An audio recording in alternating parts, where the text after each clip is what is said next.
बिस्मिल्लाहिर्रहमानिर्रहीम। My dear students, अस्सलाम वालेकुम। आज से हम इंशाअल्लाह ताला 10th क्लास के फ़िज़िक्स के रेगुलर लेक्चर स्टार्ट करने जा रहे हैं। तो सिचुएशन कुछ इस तरह की है कि एक तरफ कोविड-19 का मसला चल रहा है और दूसरी तरफ आपकी जो एजुकेशनल एक्टिविटीज़ हैं ये भी बहुत ज़रूरी हैं। तो आपने अपने और अपने घर वालों का बहुत सारा ख्याल रखना है और गवर्नमेंट की तरफ से और डॉक्टर्स की तरफ से जो भी SOPs हैं, जो भी इंस्ट्रक्शंस हैं, उस पर अमल करना है। और दूसरी तरफ अपनी जो स्टडीज़ हैं उससे डिसकनेक्ट नहीं होना।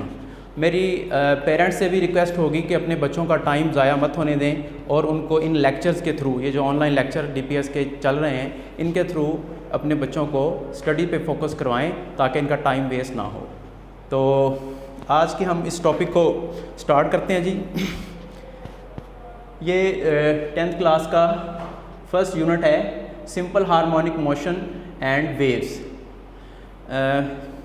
सिंपल हार्मोनिक मोशन को हम SHM भी कह लेते हैं। मुझे पता है कि ये आपके लिए एक नई टर्म है, सिंपल हार्मोनिक मोशन। तो इसको अंडरस्टैंड करने के लिए, इसको समझने के लिए, इस सिंपल हार्मोनिक मोशन की वबा पे काबू पाने के लिए हम कुछ टर्मिनोलॉजीज़ डिस्कस करेंगे। ये टर्मिनोलॉजीज़ अगर आप अंडरस्टैंड कर जाते हैं, आप इनको समझ लेते हैं, तो फिर इंशाअल्लाह ताला सिंपल हार्मोनिक मोशन जो है ये आपको समझ आ जाएगी।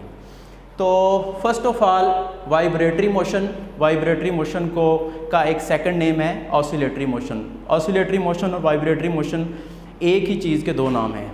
आपको याद होगा, आपने 9th क्लास के अंदर यूनिट नंबर 2 के अंदर टाइप्स ऑफ मोशन पढ़ी हैं, जिसमें आपने ट्रांसलेटरी मोशन पढ़ा है और रोटेटरी मोशन है और third one was vibratory motion. तो वाइब्रेटरी मोशन क्या होती है? वाइब्रेटरी मोशन ये होती है कि to and fro motion of a body about a fixed point is called vibratory motion और it is called oscillatory motion. To and fro का मतलब होता है आगे पीछे।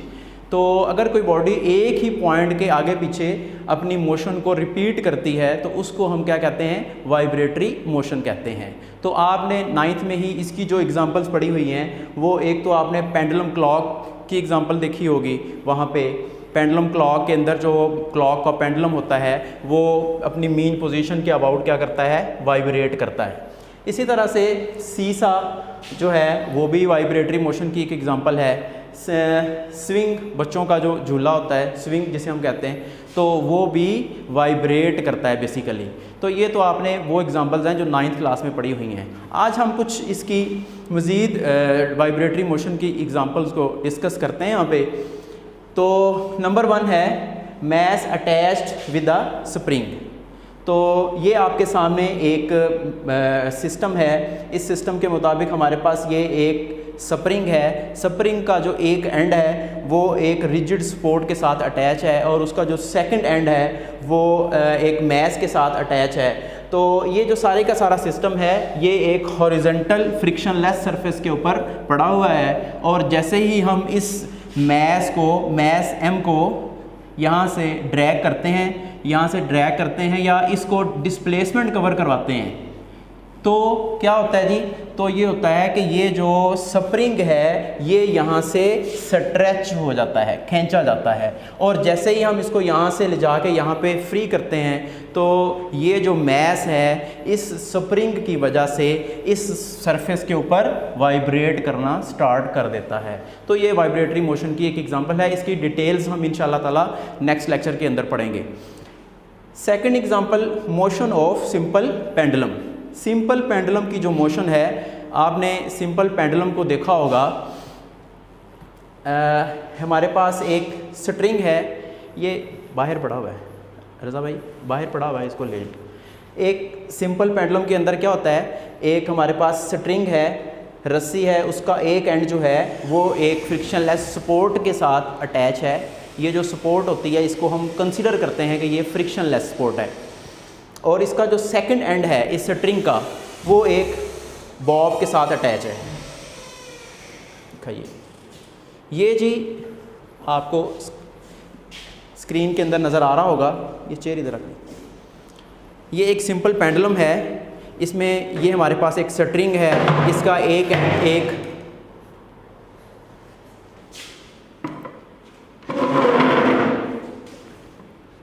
नज़र आ रहा है,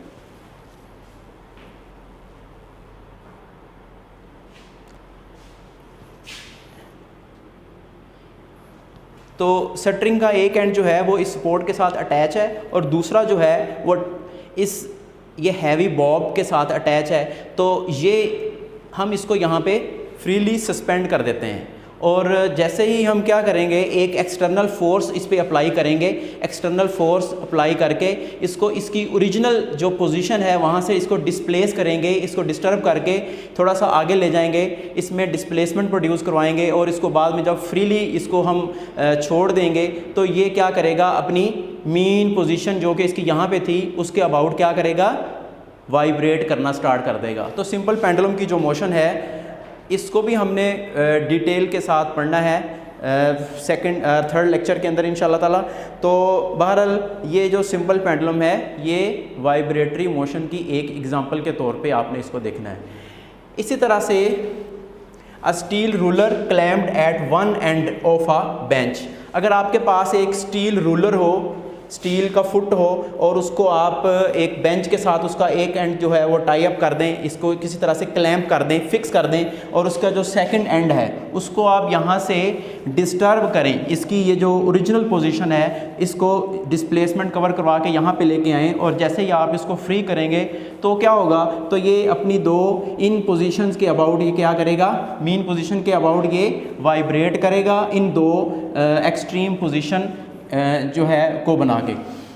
तो ये जो रूलर की जो मोशन है यहाँ पे ये भी वाइब्रेटरी मोशन की ही एक एग्जांपल होगी।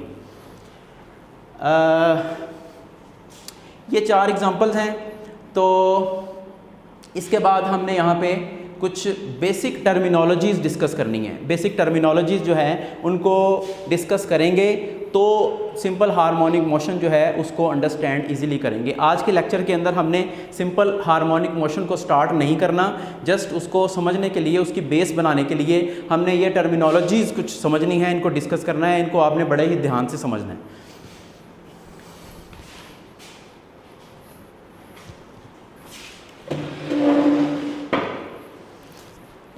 अच्छा जी, मीन पोजीशन जो वाइब्रेटिंग बॉडी होती है, वाइब्रेशन या ऑसिलेशन स्टार्ट करने से पहले जो उसकी ओरिजिनल पोजीशन होती है उसको हम उसकी मीन पोजीशन कहते हैं।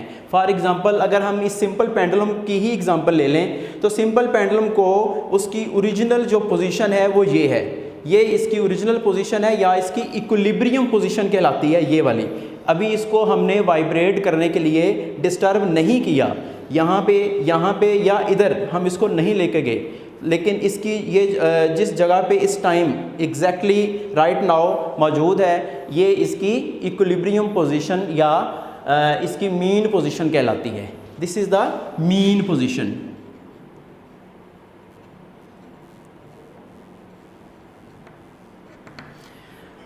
Second one is extreme position.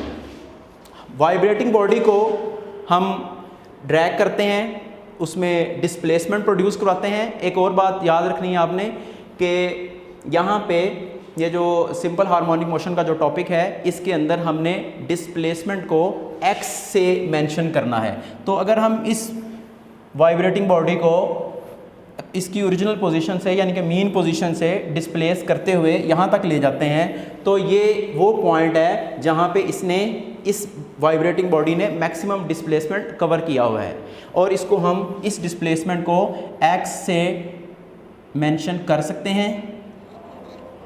और ये जो पोजीशन है ये वो पॉइंट है, ये वो जगह है जिसको हम एक्सट्रीम पोजीशन कहलाते हैं। मीन पोजीशन से लेके मैक्सिमम जो डिस्प्लेसमेंट प्रोड्यूस हुआ है वो उस पोजीशन को, उस पॉइंट का नाम क्या है, एक्सट्रीम पोजीशन है। हम बॉडी को, वाइब्रेटिंग बॉडी को मीन पोजीशन से कहाँ लेकर गए हैं, एक्सट्रीम पोजीशन तक। एक्सट्रीम पोजीशन पे जाने के बाद हमने उसको क्या करना है, फ्रीली सस्पेंड कर देना है, फ्री छोड़ देना है। उसके बाद वो क्या करेगी, वो बॉडी वाइब्रेट करना स्टार्ट कर देगी। तो ये यहाँ पे आके स्टॉप नहीं करेगी, बल्कि अपने इनर्शिया की वजह से आगे चली जाएगी। जितना डिस्प्लेसमेंट इसने इस साइड पे कवर किया है उतना ही डिस्प्लेसमेंट ये अपने ऑपोजिट साइड पे कवर करेगी, इस साइड पे। तो इसका मतलब ये यहाँ पे जाके स्टॉप करेगी और फिर वापस मीन की तरफ, फिर अपने फर्स्ट एक्सट्रीम की तरफ। इसको हम फर्स्ट एक्सट्रीम कह लेते हैं, इसको हम सेकंड एक्सट्रीम कह लेते हैं। तो ये जो वाइब्रेटिंग बॉडी है ये अपनी टू एक्सट्रीम पोजीशन जो हैं उनके अबाउट जो है उनकी तरफ ये वाइब्रेट करेगी। मतलब ये जो एक्सट्रीम पोजीशंस हैं वो 2 हो गई और मीन पोजीशन जो है वो सिर्फ 1 हो गई। ठीक है जी। तो एम्पलीट्यूड क्या चीज़ होती है? Amplitude very simple, mean position से बॉडी जब एक्सट्रीम पोजीशन तक जाती है तो ये जो डिस्प्लेसमेंट कवर करती है बॉडी अपनी मीन पोजीशन से लेके एक्सट्रीम पोजीशन तक, इसको हम क्या कहते हैं? एम्पलीट्यूड कहते हैं। या इसको आप maximum displacement of vibrating body from mean position कह सकते हैं। क्यों? क्योंकि ये यहाँ से लेके यहाँ तक बॉडी ने मैक्सिमम डिस्प्लेसमेंट कवर किया है। तो इस डिस्टेंस का नाम जो है, ये जो डिस्टेंस कवर्ड है, इसका नाम आपने रखना है एम्पलीट्यूड। एक बात याद रखनी है कि एक्सट्रीम पोजीशन जो है वो जस्ट एक पॉइंट का नाम है, एक जगह का नाम है, एक पोजीशन का नाम है। और जो आपका एम्पलीट्यूड है वो मैक्सिमम डिस्प्लेसमेंट का नाम है। तो ये एम्पलीट्यूड एक डिस्प्लेसमेंट है और जो एक्सट्रीम पोजीशन है वो क्या है? वो एक पॉइंट का नाम है। तो ये 2 डिफरेंस मैंने थोड़ा सा बता दिया इसका। अच्छा जी, आगे कुछ डेफिनेशंस हैं, आपको अपनी बुक पे भी मिल जाएंगी ये लिखी हुई। वाइब्रेशन क्या चीज़ है? वाइब्रेशन ये होता है कि वाइब्रेटिंग बॉडी का कंप्लीट राउंड, या उसको सिंपल वर्ड्स के अंदर आप ये कह लें कि वाइब्रेटिंग बॉडी का पूरा एक चक्कर जो है उसको हम 1 वाइब्रेशन कहते हैं। ठीक है जी। तो a complete round trip of vibrating body about it's mean position, अपनी मीन पोजीशन के अबाउट वाइब्रेटिंग बॉडी का complete round trip. For example, ये आपकी जो वाइब्रेटिंग बॉडी है अपनी इस एक्सट्रीम पोजीशन से अपनी मोशन को स्टार्ट करती है और अपनी वापस मीन पोजीशन पे आती है, फिर एक्सट्रीम पे जाती है, इस एक्सट्रीम से वापस फिर मीन पे आती है और दोबारा फिर उसी पोजीशन पे पहुंच जाती है जहां से उसने चलना स्टार्ट किया था। तो ये इसका एक राउंड ट्रिप कंप्लीट हो गया, इधर से इधर जाने में और इधर से इधर आने में। इसको एक कंप्लीट चक्कर कह लें, एक राउंड ट्रिप कह लें, तो इसको 1 वाइब्रेशन कहते हैं। आगे है जी टाइम पीरियड। टाइम पीरियड जो है, अब ज़ाहिर है एक वाइब्रेशन कंप्लीट होने में कुछ ना कुछ टाइम तो लगता ही होगा, कोई मिनट लगता होगा, कुछ सेकंड्स लगते होंगे, या 1 सेकंड लगता होगा, आधा सेकंड लगता होगा। तो जो भी टाइम लगता है वाइब्रेशन को कंप्लीट होने में, एक वाइब्रेशन को कंप्लीट होने में जितना टाइम लगता है उसको हम कहते हैं time period of the vibrating body. तो time to complete 1 vibration is called time period. ये आपकी बुक पे ये डेफिनेशन जो है वो लिखी हुई है 2nd और 3rd और 4th पेज के ऊपर। Time to, I repeat, time to complete 1 complete vibration is called time period. Now next है फ्रीक्वेंसी। फ्रीक्वेंसी क्या चीज़ है? फ्रीक्वेंसी जो होती है वो होती है number of vibrations in 1 second, number of vibrations in 1 second.